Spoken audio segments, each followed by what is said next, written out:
Hola a todos. Hoy tenemos como invitado al escritor peruano Santiago Roncaliolo, que vive en España desde el año 2000 y es un gran conocedor de la obra y de la trayectoria de Mario Vargas Llosa, a quien conoció personalmente.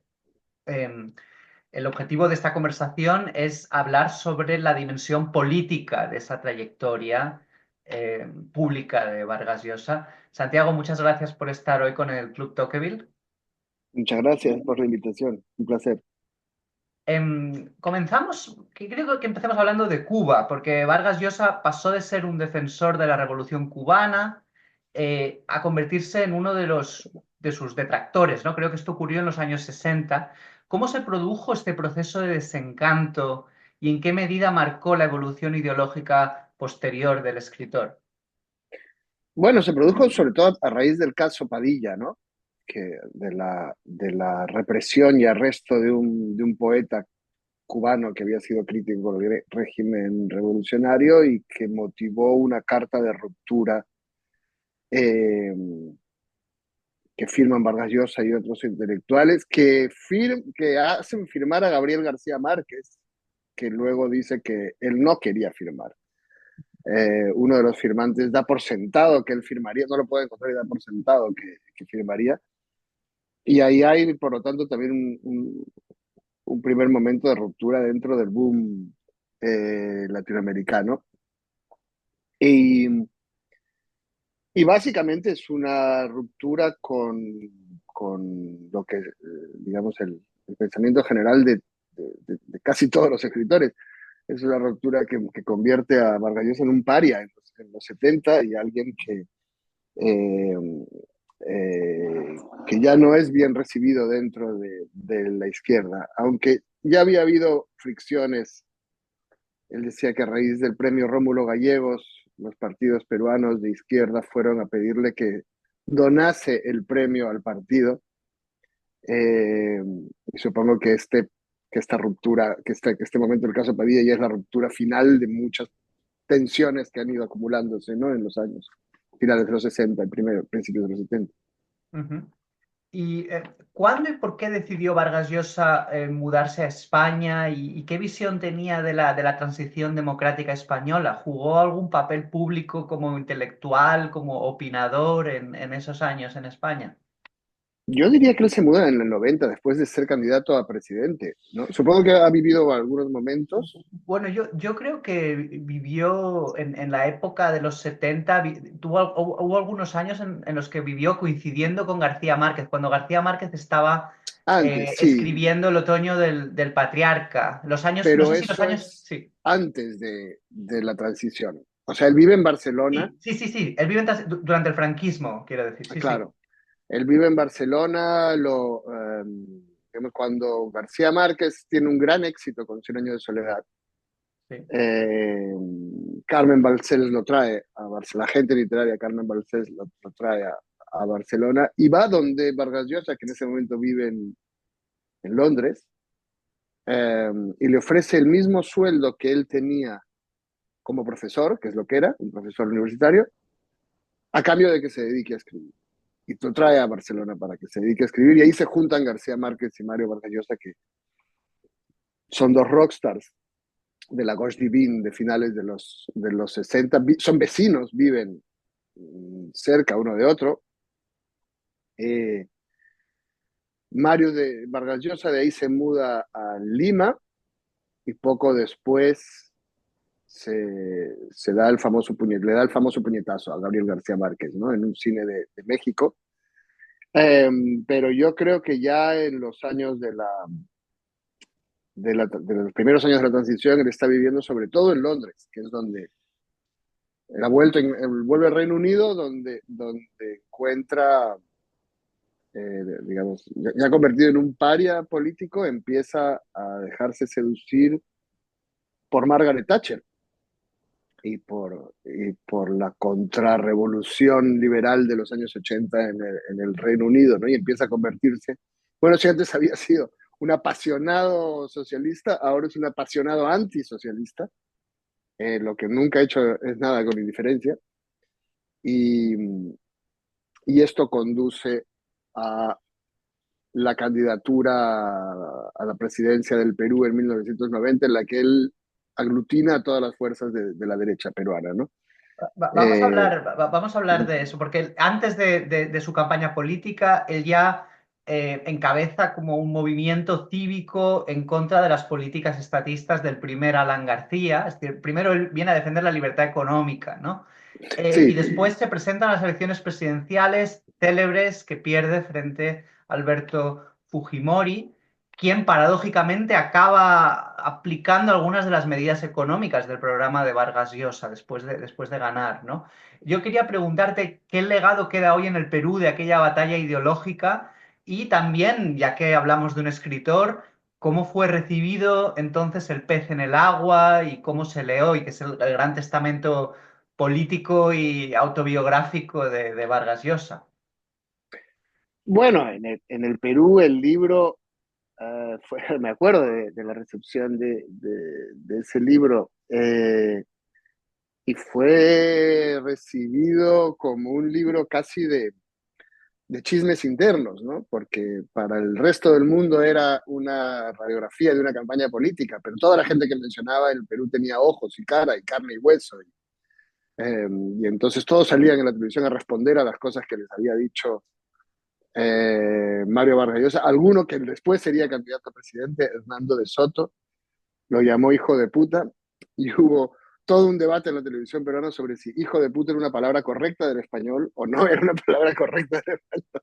Era lo más cercano a un debate filológico que ha tenido la televisión peruana, eh, que fue un efecto general de la candidatura de Vargas Llosa. En algún momento de su campaña acusó a sus rivales de bribones y cacacenos. Y la prensa se pasó toda la semana siguiente preguntándose qué cuernos es un cacaceno.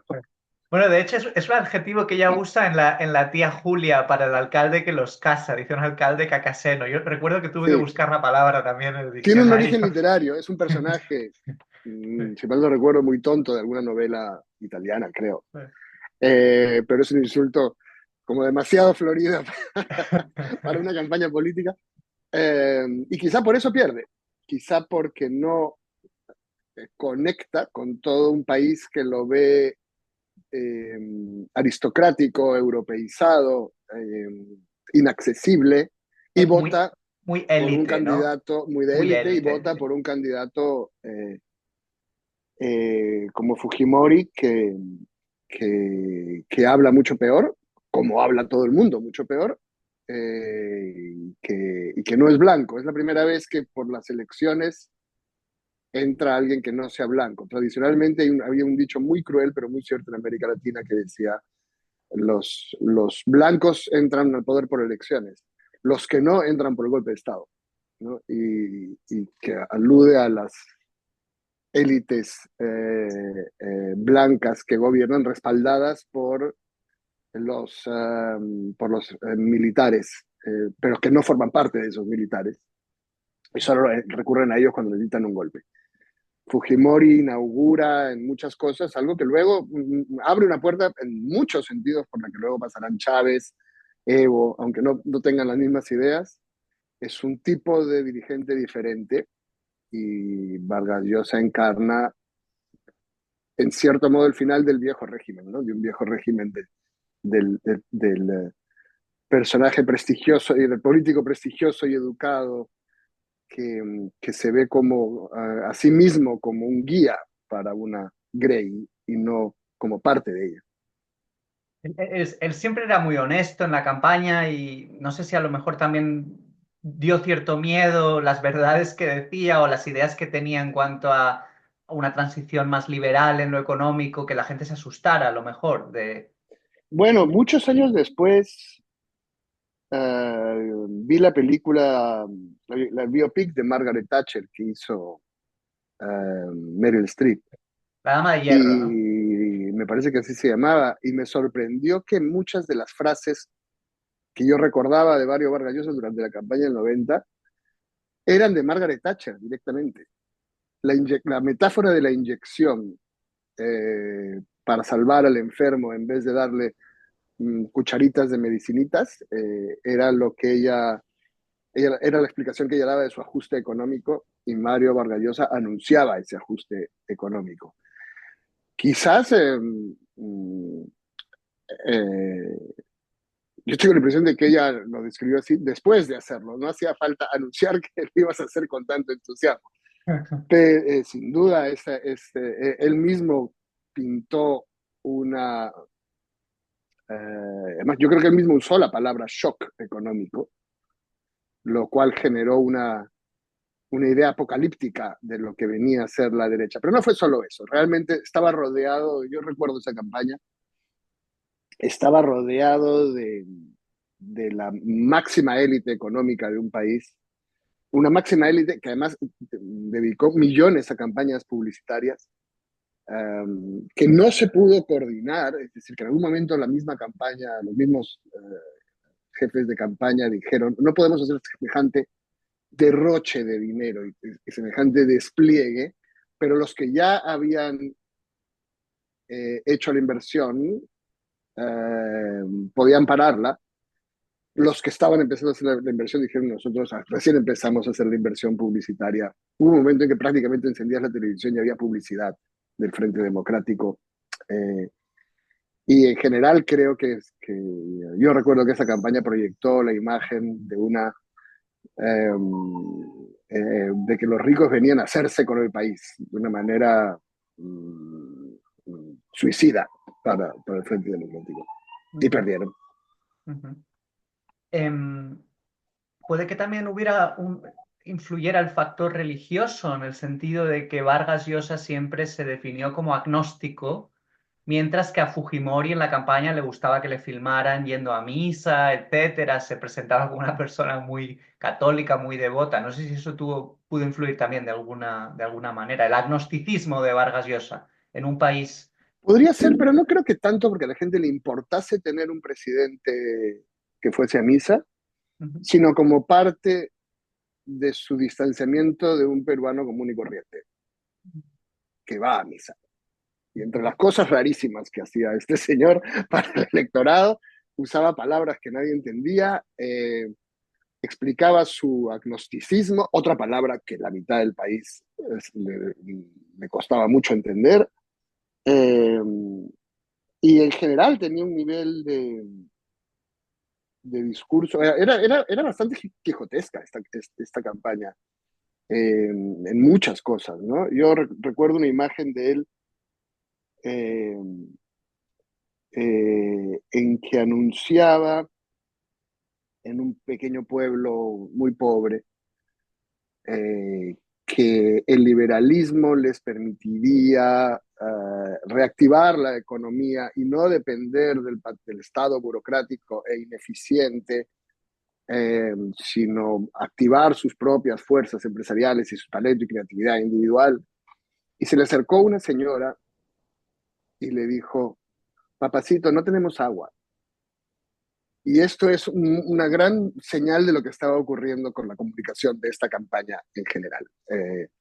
Era una campaña excelente para Londres, pero en un país que tenía unas precariedades que, que ni Vargas Llosa ni su gente conocían bien, ni nunca se habían imbuido de ellas. Esta es la razón por la que la gente termina votando por un tipo al que apenas conocen, que no conocen de nada. O sea, que 3 meses antes no tenía una carrera política y nadie sabía quién era.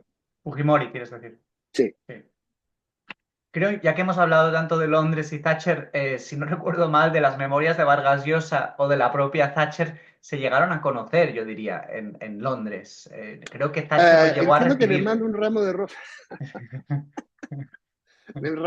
Se junta con unos intelectuales. Recuerdo esta escena. Se junta con unos intelectuales a hacer un análisis. Me parece que es Isaías Berlin el que eh, sentencia en algún momento, no tenemos nada de qué avergonzarnos, que la consideran aceptable, y entonces él le manda un ramo de rosas. Es posible que se hayan encontrado alguna vez, sí, sí. Recuerdo, él me contó una vez que le mandó un ramo de rosas, pero no recuerdo si se las dio en persona, creo que las mandó.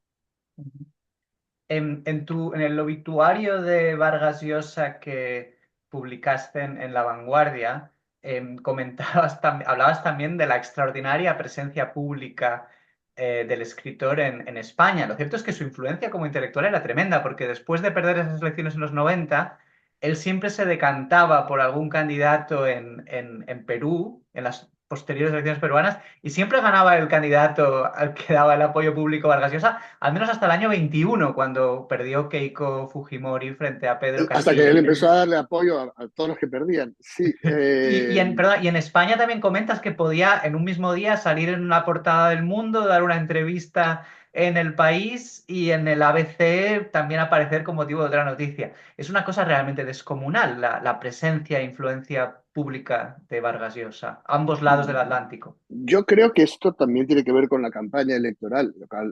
Cuando él ha muerto me he sorprendido la cantidad de gente que tiene una foto con Vargas Llosa. En las redes sociales se han inundado, o sea, todo el mundo se tomó una foto con Vargas Llosa, eh, que es un reflejo de campaña política, ¿no? Es alguien que se sigue haciendo las fotos con todo el mundo, que la gente sigue viendo como algo más que un escritor y tomándose fotos con él. Entonces creo que él mantiene algunos mecanismos de campaña toda su vida ya. Creo que luego se mete en todas las polémicas que pueda con un tesón y un entusiasmo, a veces suicida. Él cree en algo y lo defiende y le da lo mismo qué consecuencias pueda tener esto con él. Pero además, otra cosa que ocurre después de esa campaña del 90 es que todo el soporte de ideas eh, que tenían los otros escritores, digamos, de su momento, de su generación, se había derrumbado con el muro de Berlín. El, Cortázar defendía a la revolución sandinista, García Márquez la revolución cubana, la mayoría de escritores defendían alguna forma del socialismo que acababa de fracasar en 1990. Había algunos que sí eran más liberales o conservadores, pero sin duda el más talentoso y luego el único que había hecho una campaña presidencial era Mario Vargas Llosa, y esto lo convierte en el referente de todas estas nuevas ideas porque nadie sabe muy bien a dónde estamos yendo.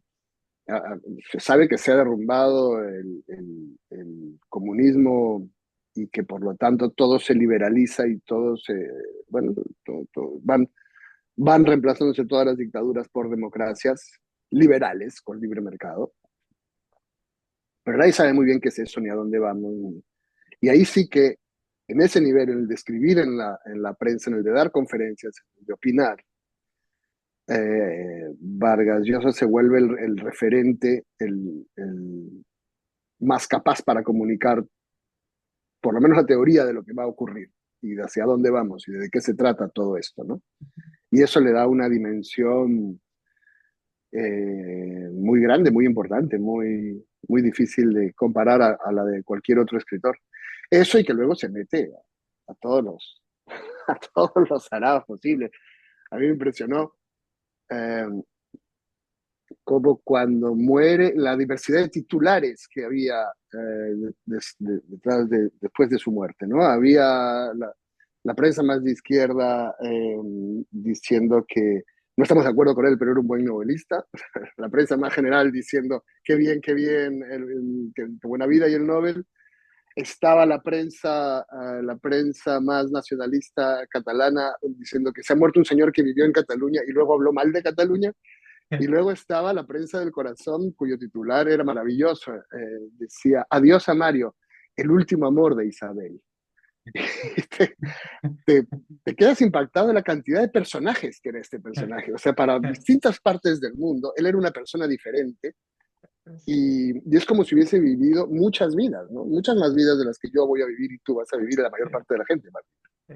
Pero ya que has comentado el tema de los nacionalistas catalanes, ¿podrías contarnos algo más sobre la posición de Vargas Llosa frente al nacionalismo. Todos los nacionalismos, pero en particular el nacionalismo catalán. Todos recordamos en 2017 participó en la gran manifestación de Barcelona contra el independentismo catalán, donde pronunció sin papeles un discurso en defensa de la unidad de España y de los valores constitucionales.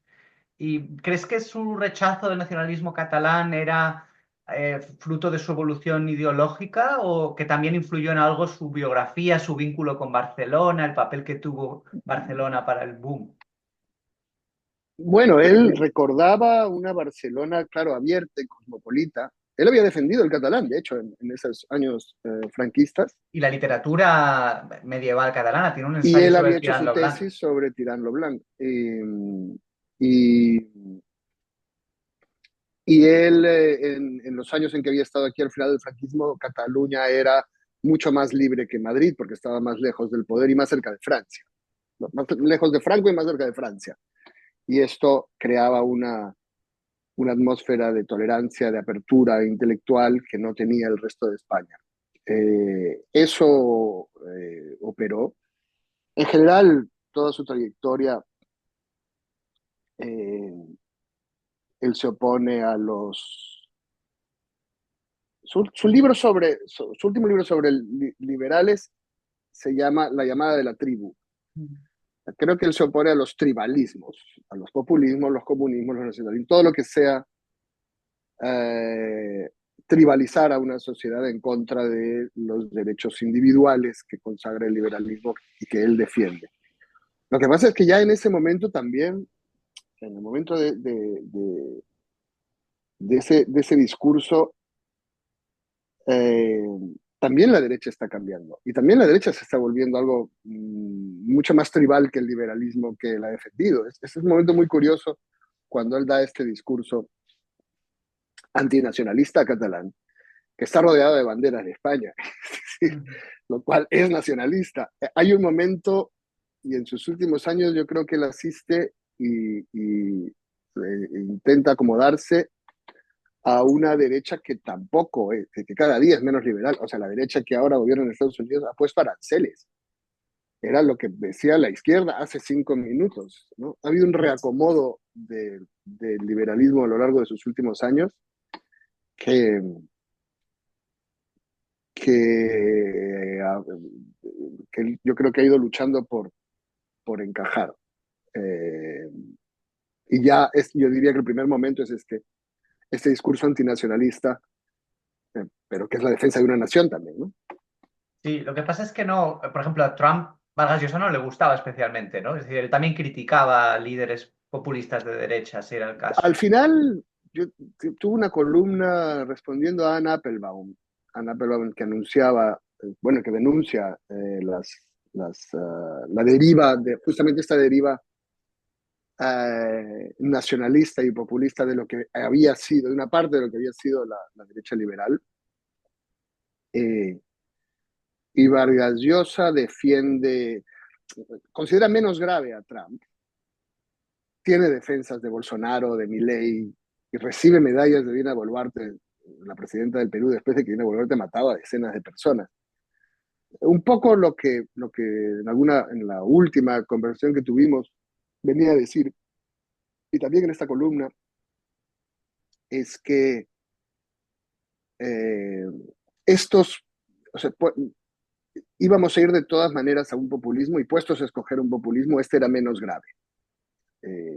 Porque yo creo que lo marca mucho las elecciones peruanas del 21.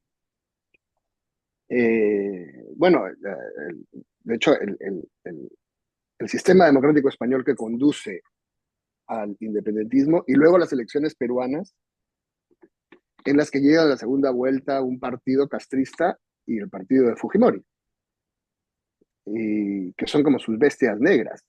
Pedro Eh, Castillo y Keiko, contra Pedro Keiko Castillo, Fujimori. Pedro Castillo viene de un partido, digamos, es el hombre de paja del verdadero líder de ese partido, que es un hombre que ha sido formado en Cuba, que tiene una retórica completamente revolucionaria cubana, que está inhabilitado por corrupción y que pone a este Pedro Castillo y llega a la segunda vuelta a su partido con este Pedro Castillo. Eh, y la otra es Keiko Fujimori. Y yo tengo la impresión de que él se enfrenta a una paradoja que es un poco que, de una manera no tan clara, pero están enfrentando las democracias en todos lados, ¿no? ¿Y qué pasa si democráticamente la gente vota por los que no quieren la democracia? Y, y en este caso, Vargas Llosa decide tomar partido por lo que considera el mal menor, ¿no? Y ahí empieza a apoyar a líderes a los que no habría apoyado antes. Ujú. Que un poco ya había pasado en unas elecciones anteriores cuando apoyó a Ollanta Humala, ¿no? Recuerdo declaraciones célebres, creo que era Ollanta Humala contra Keiko Contra también, Keiko, y sí, dijo Vargas Llosa, esto es como escoger entre el SIDA y el cáncer terminal o algo así. O sea, sí, ya... sí, pero Ollanta hizo un gobierno bastante liberal. Eh, Ollanta ya había venido a Madrid a buscar a Vargas Llosa antes, porque él calculaba que en caso de segunda vuelta, si él convencía a Vargas Llosa de que no era él el cáncer terminal, Vargas Llosa podría darle su apoyo. Y el apoyo, en una elección muy reñida, el apoyo de Vargas Llosa podía movilizar a las clases medias leídas, y eso no era todo el país, pero te podía decidir una elección y posiblemente decidió esa elección a favor de Ollanta.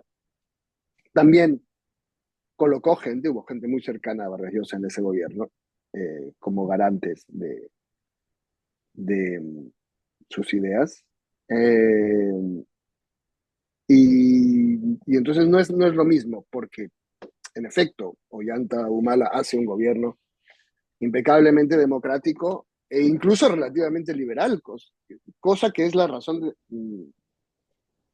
de que muchos de sus votantes luego se empezasen a ir cada vez más hacia la izquierda, decepcionados, porque eso no es lo que habían votado, ¿no?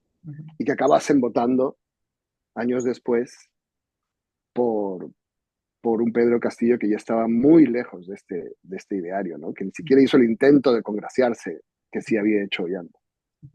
Y ya para terminar, Santiago, Vargas Llosa escribió y opinó también sobre infinidad de países. Yo le he leído textos sobre Singapur, sobre Israel y Palestina, Rusia y Ucrania. ¿De dónde toma Vargas Llosa esa concepción del intelectual como figura que tiene que pronunciarse sobre todos los grandes asuntos del mundo? Bueno, era muy común en su generación, ¿no? Estos autores del boom latinoamericano son los primeros que ponen a América Latina en el mapa global. Y en un momento en que había ocurrido la Revolución Cubana, entonces parecía que todos los cambios sociales iban a pasar por Cuba o por América Latina, con lo cual hay una mirada hacia América Latina en un momento en que tampoco hay internet, o sea, que el que escribe columnas de verdad tiene una importancia y una visibilidad muy grande. Y en un momento polarizado como el de ahora, en la que si estabas, pues estás de un lado o estás del otro, y en el lado en que estés crees que tienes todas las respuestas a todo. Entonces, si seguimos viendo que todo el mundo tiene opiniones, esta semana las tienen del Vaticano. La semana anterior fue el apagón en España y todo el mundo tiene una opinión sobre la distribución de energía eléctrica. La semana anterior, eh, esto es lo normal. Eh,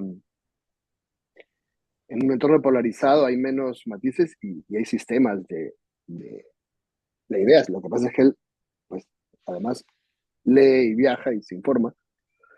Eh, pero él considera que eso debe ser un escritor, que esa es la idea. Es una tradición muy francesa, ¿no? Desde Solá, del papel del escritor, que no es solo ser alguien que cuente historias, es ser alguien que participe en la sociedad, es ser una especie de sacerdote social de un mundo laico, es alguien que está en contacto, pues ya no con Dios, pero con el conocimiento, con la sabiduría, con las mentes pensantes y que a partir de eso asume un papel de liderazgo y de guía. Yo creo que ya en mi generación eso es, puede haber activistas, pero esta idea de casi sacerdotal del intelectual ya es inviable. No, hay muchas otras voces, el mundo se ha vuelto también mucho más complejo. Creo que él es el último de esa estirpe, creo que es el último de esta, el último gran intelectual del siglo XX. Bien, pues muchísimas gracias, Santiago, por tu tiempo, por atendernos. Gracias a ti, Luis. Nos vemos.